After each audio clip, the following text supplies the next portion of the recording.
নমস্কার, আমার নাম দেবলীনা চক্রবর্তী। আমি বিশ্ব পরিবেশ দিবস উপলক্ষে একটা আবৃত্তি করে শোনাচ্ছি। বৃক্ষ পূর্ণ চক্রবর্তীর লেখা। হে বৃক্ষ, লহ প্রণাম। পরিবেশ তোমার আদর্শে বেশ হোক ভারত মায়ের দূষণ মুক্ত। সবুজে রক্ষা হোক বিশ্বের সমস্ত দেশ। চারিদিকে মহাপ্রলয় যাচ্ছে দেখা, তুমি রক্ষা করো বিশ্বের এই পরিবেশ।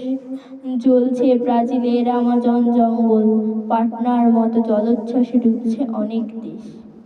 শুরু হোক বৃক্ষের রক্ষণাবেক্ষণ, জ্ঞান হোক বৃক্ষই প্রেমের প্রকৃতি। হে মানব, প্রতিবার ছায়া দাও মোদের জ্ঞানে। বৃক্ষ ছাড়া কোনো রূপ নেই যে বিজ্ঞানে। শিক্ষায় দীক্ষায় সংস্কৃতি ও চর্চায় জ্ঞান হোক মোদের পরিবেশ রক্ষায়।